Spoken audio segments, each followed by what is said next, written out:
Okay. Amanda, do you know where you are? I don't know. I can't see anything. It's so cold.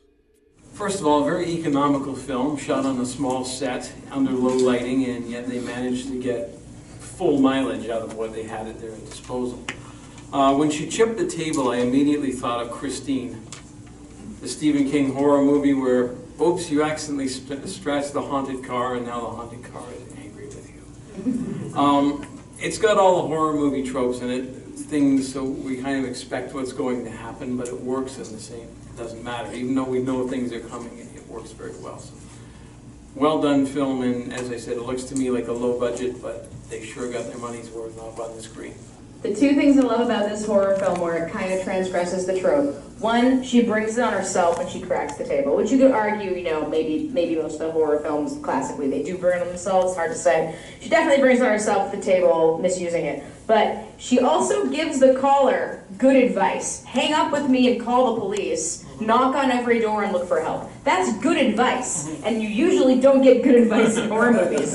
It's usually like, I'm gonna go take a shower alone in the house that all the kids died in 15 years ago tonight. But no, we got good advice. Is anyone home? Please, open the door. Please help me. Well, I think she did a really good job of building suspense in a short story, like a very short film, so that you don't have much time. I think there was a really nice transition when the lights flicker and she goes from just being this girl having a beer in a new place to the horror starting. And I liked the end. I just kind of just have a human ending to it, and there's a person. I wish I would have seen the girl. When she got the phone, actually, I thought she was going to hear her own voice. It's Amanda, right? I thought it was going to be like, this had already happened and it was a loop. But I liked that there was a human. I liked how they ended it, but I just felt it was suspenseful and well done. Very suspenseful. There's definitely an edge of your seat, gripping your own face with nail marks, kind of sensational vibe to this piece. And they did it really well for being basically one actress for the entire film. Anybody else go oh, don't do that to that table?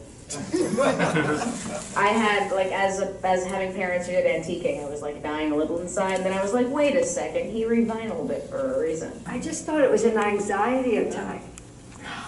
Another interesting thing here, the psychological trip is interesting. For a horror film, it definitely has a lot of fear in it, but it doesn't have a lot of gore, which a lot of horror does, rely heavily on gore, and this one didn't. But it's interesting that you could take the take that maybe it's in her own mind. Maybe she's psyching herself out. This was, for me, the premise was believable enough that I enjoyed it. I thought it was just a dream sequence, that she fell asleep on the couch and that everything that happened was part of a dream sequence. And you said there's an absence of gore, but in any bad dream, if it gets too bad, you wake up. So everything was just intense enough for her to be able to deal with it. And that's why she was trying to rationalize it throughout, because I saw that as her just having a dream, but she was trying to understand why she was having the dream. And it never got to a point where it was too intense. If she got injured or something, she would have woken up. So it could have just been her drunk asleep on the couch. Oh, that's great. You get to wake up through your nightmares? Lucky. What he said. Classic Alfred Hitchcock kind of film. It doesn't give you enough to know exactly what happened. It just leaves you with all kinds of possibilities. But she actually might have been having that nightmare, and that sounds very plausible.